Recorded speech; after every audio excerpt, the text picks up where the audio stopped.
राधे राधे दोस्तों।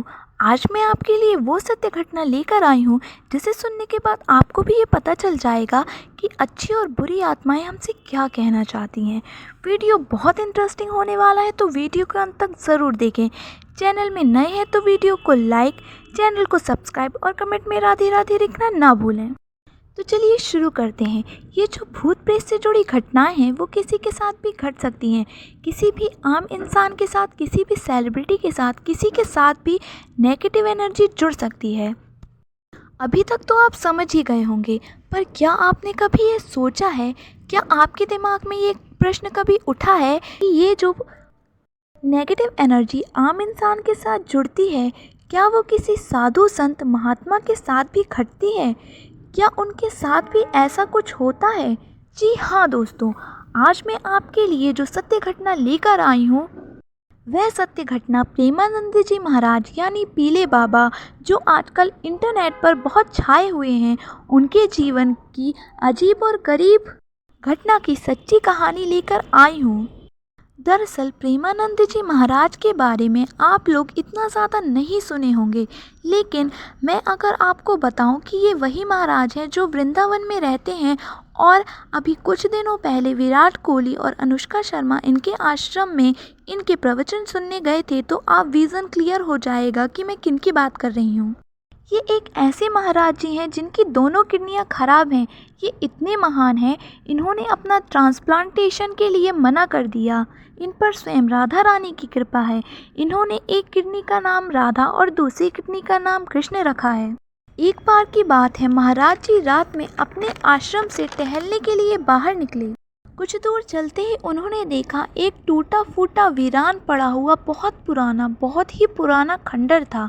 सूखे पेड़ लगे हुए थे, बिखरी हुई चीज़ें थी, टूटा फूटा। पता नहीं क्यों ऐसी जगह से महाराज जी को बचपन से बहुत ज़्यादा लगाव था।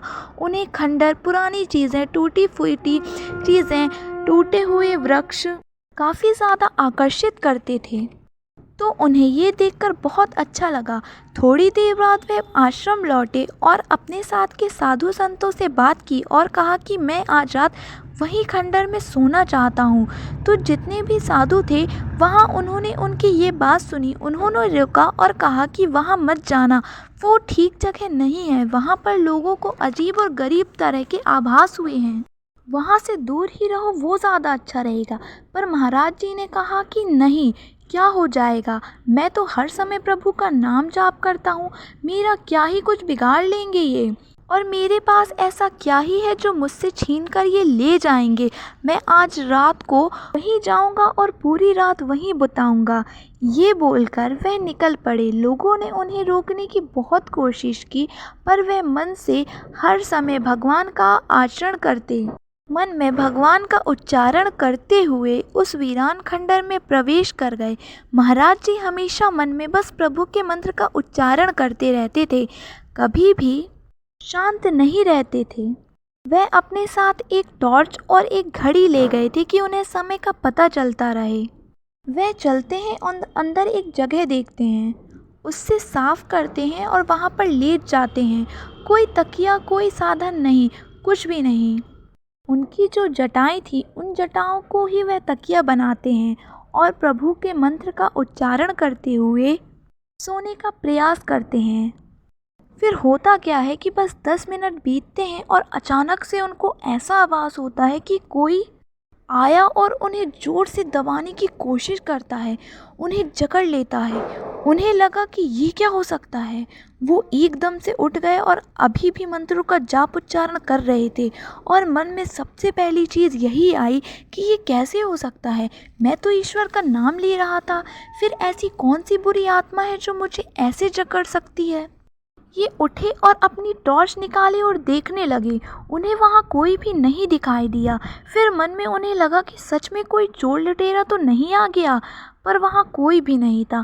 पर फिर वो घबराए नहीं और मन में प्रभु का नाम लेते रहे, और उन्होंने कहा क्या ही कर लेंगी ये सारी चीज़ें मेरा। एक समय मन में यह भी आया कि जाऊँ क्या वापस, पर महाराज जी बचपन से ही जिद्दी स्वभाव के थे, पर उन्होंने कहा नहीं, सोऊंगा तो यही सोऊंगा, चाहे जो कुछ हो जाए। फिर से उन्होंने अपनी जटाओं का तकिया बनाया और सो गए। इस बार नींद लग चुकी थी। 25 मिनट बाद अचानक से क्या हुआ, इस बार बहुत भयानक तरीके से उन्होंने किसी के हाथ से छूने की कोशिश हुई। ऐसा लगा कि उन्हें किसी ने बहुत बुरी तरीके से जकड़ लिया हो। उनका मुंह पूरी तरीके से जकड़ चुका था, शरीर को जकड़ लिया गया था। फिर एकदम से उठे और अपना हाथ झटका और ज़ोर से भगवान का नाम पुकारा। वो ये सारी चीज़ों से घबराए नहीं थे, लेकिन होता है ना कि एक तरह से अचानक हो जाता है। तो फिर उन्होंने कहा, ठीक नहीं लग रहा है, यहाँ से चलना चाहिए मुझे।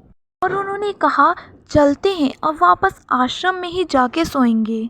वो वहाँ से निकले और पूरे रास्ते यही सोच रहे थे कि मेरे साथ ही ऐसा क्यों हुआ, ऐसा कैसे हो सकता है। मैं तो पूरे समय मन में मंत्रों का उच्चारण कर रहा था, फिर वो बुरी आत्मा मेरे ऊपर हावी कैसे हो गई। ये सोचते सोचते वह आश्रम पहुँचे। वहाँ कुछ साधु जग रहे थे।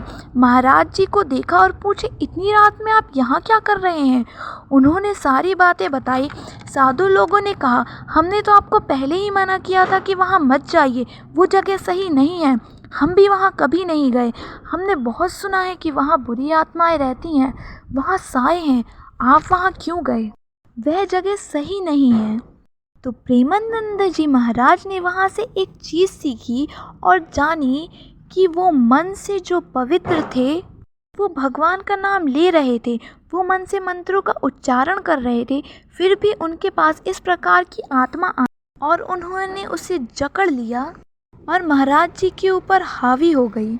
उसके पीछे का सबसे बड़ा कारण यही था कि जो आत्माएं होती हैं वो हमेशा हमें नुकसान पहुंचाने के उद्देश्य से हमारे करीब नहीं आती हैं।